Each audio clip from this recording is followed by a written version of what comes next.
Ville des Rebers, donc je suis issu d'une famille tignarde, du côté de ma maman. Je suis pisteur l'hiver et j'ai été longtemps berger et bûcheron, surtout bûcheron. J'ai 5 enfants en tout. J'ai 3 grands, et puis là, donc, Maude, ma femme actuelle, on en a deux petits-enfants, Agathe et Louis.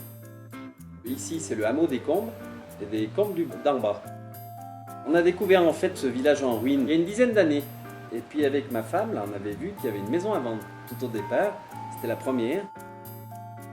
Et on avait toujours l'idée, parce que le reste était, tout le village était en ruine, d'essayer de restaurer une ou deux maisons en plus à côté. Ma passion, c'est d'essayer de tout faire, mais surtout en bois bien sûr. Puis après, j'ai appris la pierre petit à petit. Puis la première, on l'a rénovée avec un copain. Et la deuxième, on avait pris une petite entreprise. On était obligé pour prendre, il y a trop de pierres et il faut être mécanisé. De la poignée à un tiroir, à tout. On a tout fait sur place.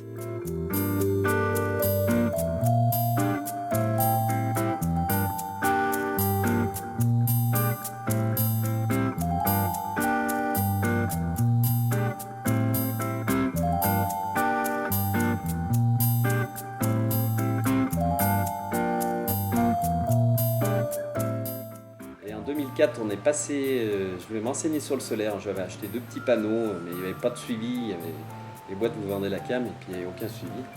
2 petits panneaux, puis un petit système qui me permettait d'avoir 600 watts. Donc on avait au moins les ampoules. Vu qu'on ouvrait un gîte, après, on ne peut pas laisser non plus tout à la bougie, à l'huile, ça c'est évident. Parce que l'eau chaude, bon ça c'est... Pour 4 mois, ça valait pas le coup d'installer des panneaux thermiques ou des trucs comme ça. Pourquoi? Parce que par rapport à un chauffe-eau, c'est beaucoup moins cher. Ça, il n'y a rien à faire.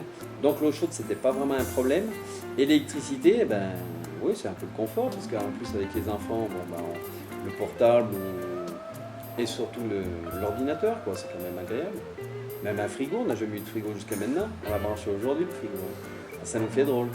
Et j'ai toujours le réflexe de dire aux gamins, éteins cette lumière derrière. Point de vue énergie, on s'était renseigné sur l'électricité, mais de faire tirer une ligne, il y avait beaucoup trop long, il y a 1 kilomètre de ligne, plus le transport, enfin ça, c'était pas dans notre budget. Donc on s'est renseigné sur le solaire et par avance on savait qu'on allait tomber plus sur notre budget. Et le gros avantage, c'est qu'on n'a pas d'abonnement toute l'année alors qu'on n'y habite que 4 mois par an. Moi, ce qui ne me plaisait pas, c'est de mettre surtout ces panneaux sur le toit. Parce que c'est pareil, ça va avec le patrimoine et c'est vrai que de loin, après, ça nous enlève toute la vue de nos lauses, c'est pas très joli. Donc on a bien fait de le mettre un peu en retrait parce que souvent où on se place, on les voit pas. Une fois qu'on a un bon suivi, qu'on sent que vous êtes technicien là-dedans, que vous aimez ça, surtout, a priori, ça a l'air d'être une bonne boîte, puis vous êtes un peu passionné, quoi.